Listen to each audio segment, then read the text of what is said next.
And welcome back, everyone. Welcome back to another weekend edition here of the PiGosaur Cup. The PiGosaur number 87. Your weekly dose of PiGosaur Cup action. I'm of course just VIP with you and joined by these amazing players and by the people in the chat as well. Welcome one and all. To the second tournament of the new patch. Of course, we were live last night with the Sparkling Tuna Cup, and now we're here this morning with the PiGosaur Cup. Second tournament here, second edition, exclamation mark. Be in the chat if you guys don't have a look at the bracket yourselves. The bracket is live, the bracket is stacked, and we are jumping into our first series of the broadcast. We are jumping in mid-series, bear that in mind, as spawning in the bottom left-hand corner of Blackrock, we have the Blue Terran player, the Blue Terran himself, representing Shopify, getting proxied. It is ByuN. And spawning in the right hand corner, going for the proxy, we have his opponents. We have the American Terran player, we have the Red Terran. It is FoxeR. And if you're in the chat, you know what time it is. It is Gamba time. Predictions are open. Place your bets on who you think will claim the series. Best of luck in the chat as the initial ranks is being thrown down here on Blackrock. Also, very quick shout out as well. A big shout out to one Bezos.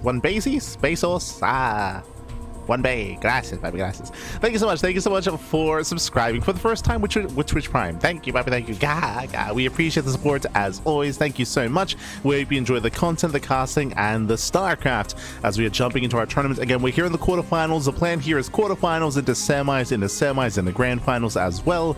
We will get into the bracket. For now, we have our proxy. Bam, Proxy Reaper. Ooh, nothing too committed here. So Proxy Reaper out of FoxeR, a way to try to catch ByuN with his pants down. If ByuN goes for an economic opener, which seems to be the case, then FoxeR can punish. As ByuN does move out with the SCV scout, does check the third location for the proxy, and then moves across the map for the scout. So he will barely miss the proxy rack's location. Again, there's a lot of tall ground.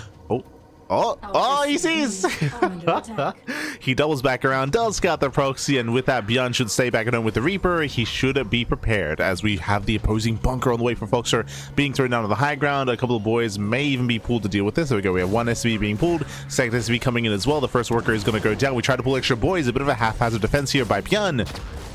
He does pull extra boys here. The Reaper's on the way, and looks like the SCV is going to go down. Oof. SCV goes down. Bunker is denied, and ByuN holds.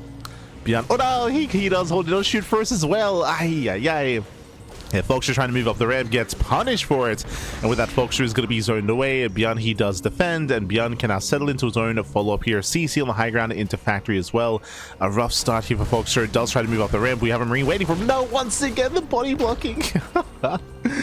Brutal body blocking here. FoxeR losing far too much, losing a Reaper, losing the SCV, gonna be zoned away. Back at home, we now start the transition. Orbital is being morphed in, but alas, this is a rocky start for FoxeR. ByuN, he's up a base. The CC is what, 3/4 of the way done, and FoxeR, what does he have? Nothing. He's got a factory on the way. Well, ByuN already is finishing his factory, he's finishing his CC, and he has the army advantage as well. Sure, he may have lost a worker, sure, he has some lost mining time with these SCVs, but that's perfectly fine. That's perfectly fine here. ByuN is far enough ahead, we can afford to do so.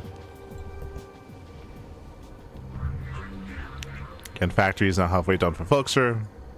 Moving up with the racks here for some high ground vision, but again, just a very shaky start here for FoxeR. When you go for a proxy like this, like the early game aggression, the early game micro does matter so much more, and we saw that FoxeR did fumble the ball, did lose his Reaper, did get zoned away. Bunker did not finish either, and with that, it's all kind of falling apart here. Especially in a mirror matchup. The reality is that there aren't too many ways to recover in this game.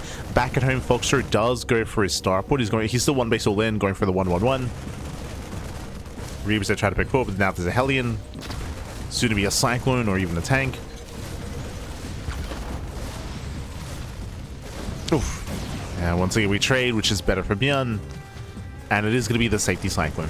Now with the follow-up here, I was going to say that we could go for an add-on swap into, say, Cloak Banshee or something of that nature to try to go for like a cheeky follow-up for a cheeky win. Otherwise we could go Cyclone into Medevac. I mean, the issue here is that ByuN is ahead in production and he's ahead in army, right? Like, sure, FoxeR is getting a Cyclone, ByuN will have one himself. And ByuN has the stronger ground army as well, and ByuN has a stronger economy as the natural base is now being floated over.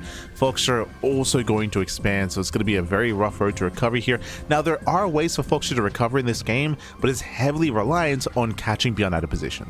If FoxeR can go for a backstab, if he can drop into a mineral line, if ByuN is doing this, if ByuN is like out on the map scouting for proxies or checking for ninja bases or just out of position in general, then there's a world where maybe some SCVs can be killed, but for the most part, like, ByuN should be fine. Like this, like this, it's a very slim chance of that happening. Now ByuN does go for a marine drop. Now this is an example of where ByuN could be caught off guard. He's going for a drop, he's leaving his Cyclones back at home, these are going to be vanilla Marines. There's a world where maybe FoxeR can engage with this army one half at a time, with purely just the Marine medevac and maybe shut this down, whereas ByuN has the rest of his forces at home just in case there's a counterattack. As I say that, Cyclones are reinforcing. Never mind. No, never mind. ByuN's moving in with everything. Lock-on is broken. There's one more lock-on. Ooh, getting within range of the Raven, and the Raven is going to go down. Massive pickup. What a mass. Oh, Raven falls. Yeah, Raven does fall. Boys are being pulled. We're down to 2 Cyclones. Lock-on takes out one of them. There's one. There's 0 Cyclones left. And with that, ByuN GG gets called. ByuN will overwhelm, and ByuN will claim the series 2-0. GG. Whew. GG, well played, ByuN. He will claim the series. He will advance on. Again, shout out to FoxeR for trying something a little bit cheeky, something a little bit more out of the norm, especially in the early days of the patch. This can catch players off guard, but ByuN, he reacted well. He pulled the boys. He was able to get his Reaper and pull it back. I mean, a big part of this as well is that ByuN scouted. Remember, ByuN, he saw the racks, so he had the wherewithal to control group his SCVs, to pull them when he needed to pull back his Reaper, not to be caught out in the open and not to be caught across the map either. So a lot of it did come down to that scouting, giving ByuN precious seconds to prepare, both physically and mentally, for the aggression coming his way. GG. GG, well played. With that, congratulations here to ByuN. He will claim the series, and now let's catch up on the rest of the brackets. Let's go.